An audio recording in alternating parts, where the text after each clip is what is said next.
시청자 여러분 안녕하세요. 하태민 경제TV입니다. 1월 24일 금요일 설 연휴 전날 시장 전망을 해보도록 하겠습니다. 네이버 카페에서 하태민 남다른 주식 투자의 길 들어오시면요. 저 자료를 보실 수가 있습니다. 그리고 투자에 도움되는 내용들을요. 보시다 지금 어닝 시즌이다 보니까 제가 자료를 많이 올라갑니다. 뭐 삼성 SDS 실적 나왔을 때 중요한 거는 실적도 실적이지만 컨센서스와의 비교가 중요하죠.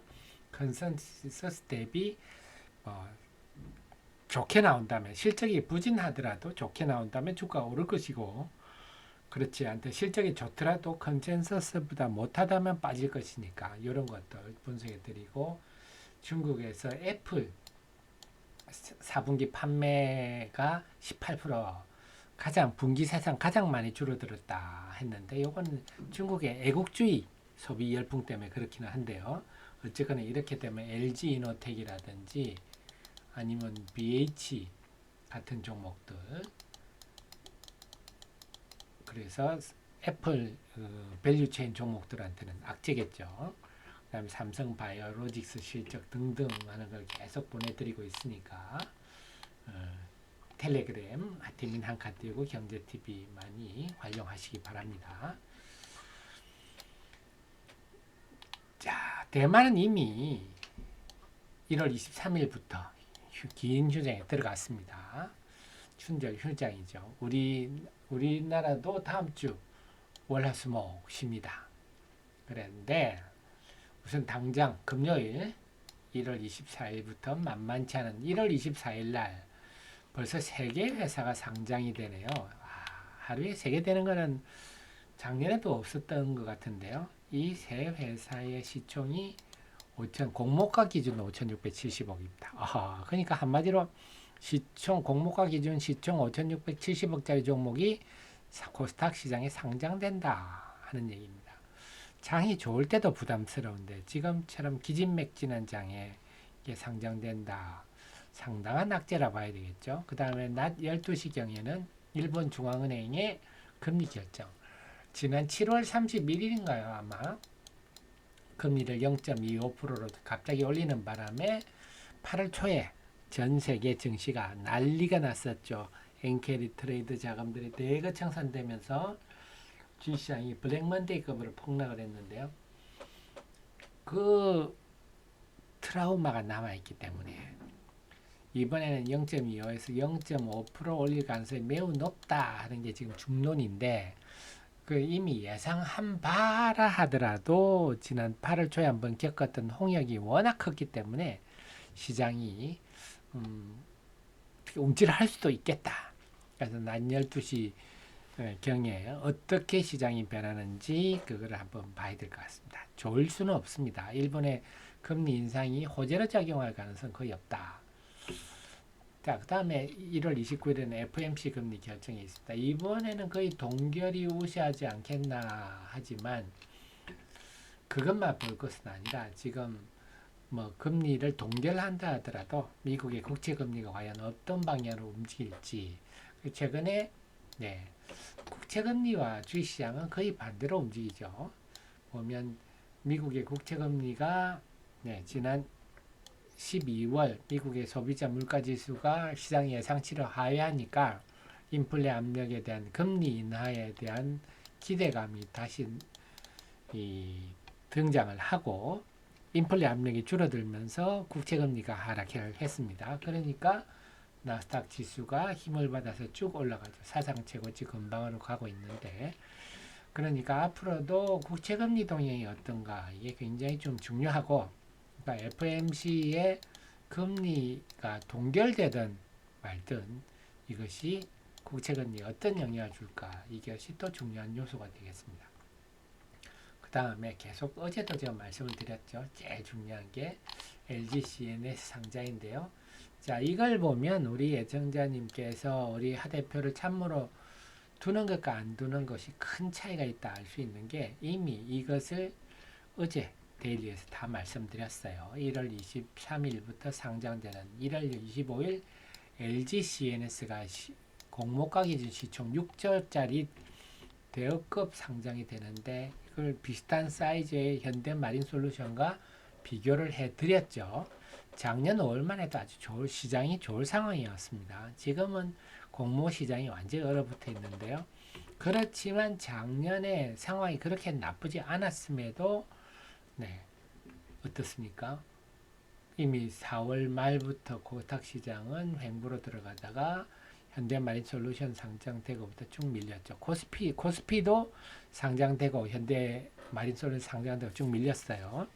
근데 코스닥은 무슨 상관입니까? 마린솔루션이 코스피에 상장이 됐는데, 하지만 코스닥 시장은 개인들의 비중이 높기 때문에 이게 코스피에 상장되더라도 안 좋은 영향을 받습니다. 그래서 이 흐름을 제가 미리 말씀을 드렸어요. 그래서 결론 제가 뭐라 그랬습니까? 결론을 네, 이래저래 빨리 현금 유동을 확대하자. 충분히 방어적 태도를 유지하자. 이미 목요일 데일리에서 말씀을 드렸습니다. 그래서 이런 거를 알고 대비하신 분과 뭐가 상장된지 모르고 있던 분하고는 하늘과 땅 차이죠. 그래서 제가 올해로 38년째 주식시장에 몸을 담고 있는데 지금까지 보면 주식 투자에서 크게 성공해서 잘된 분은 거의 못 봤습니다. 참 기라성 같이 한때는 잘 나가던 분들도 다 결과가 나빠요. 성공해서 살아남은 사람은 결국 한두 손가락이 꼽을 정도인데 그 성공 비결은 결국은 잘 지키는 거다. 그래서 주식 투자를 제일 잘하는 사람은 수익을 잘 내는 사람이 아니라 잘 지키는 사람입니다. 깨질 때 어떻게든 안 깨지고 덜 깨지다가 먹을 때 한번 쭉 먹는 거. 잘 지키는 게 가장 중요하더라. 지금은 이 덕목을 가장 생각할 때입니다. 그러니까 지금 잘 지키는 방법인데요. 잘 먹는 것도 중요하지만 잘 지키는 게 더 중요하다. 어제 1월 22일 날 외국인들의 순매수로 갑자기 돌아서면서 이게 웬일이야? 이제 1월 17일 대통령 구속 이후부터 순매도를 보이던 외국인들이 이제 좀 익숙해졌나 했더니 당장 꽃배기로 물량을 내놨네요. 1월 23일 목요일 날. 이렇게 외국인이 6천억 이상 팔아버리니까 연기금이 이걸 감당을 못합니다. 그래서 코스피가 1.2% 빠졌고요. 코스닥도 마찬가지입니다. 그래서 코스피 1.2%가 작년 12월 20일 이후 가장 큰 규모였다. 코스닥은 코스피가 빠지는 데다가 비트박스 글로벌 신규 상장까지 겹치니까 역시 연기금이 노력했지만 외국인 매물을 감당할 수가 없더라. 그러면 이제 전략이 다 섰습니다. 이제 설 연휴인데 여러분 설 연휴를 맞이하는 마음이 어떠신가요? 불편하시죠? 뭔가 좀 답답하고 깝깝하고 그렇습니다. 안개 낀 것처럼 그렇습니다. 그러니까 지금 경계감이 그 어느 때문에 원래 통계적으로 보면요. 연휴 때는 주식을 무조건 갖고 넘어가는 게 압도적으로 유리합니다. 연휴 다음엔 항상 주가 올랐어요. 그러니까 압도적으로 유리한데 지금은 그 말씀을 못 드리겠다. 여러분 다 아시겠지만 지금 정치적 상황이 무슨 일이 벌어질 줄 모르는 상황이지 않습니까? 그래서 저희들 마음이 참 불편합니다. 그리고 거기다가 FOMC도 있고 또 그 다음에 제일 중요한 게 연휴를 또 무난히 넘어간다도 LG CNS라는 이 대여급 상장이라는 악재가 또 도사리고 기다리고 있기 때문에 LG CNS의 영향은 제가 어떻다? 네, 제가 볼 때는 2월 하순까지도 갈 수 있다. 왜? HD 현대마린솔루션 때 그랬으니까.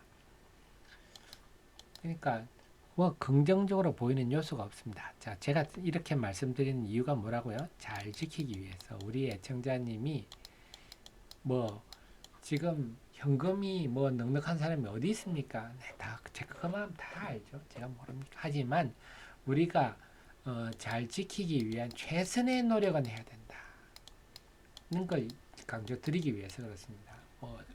얼마라도 좀 현금 비중을 확보하실 수 있도록 또 마음의 각오라도 설사 내가 지금 현금할 주식이 없어요 하더라도 마음의 각오를 하시자 그렇게 말씀을 드립니다. 그래서 이미 목요일 데일리에서 목요일 고점에 현금하자 말씀드렸는데 금요일도 오전에 일찌감치 주식을 사서 연휴를 맞자 이런 거는 하지 마시고요.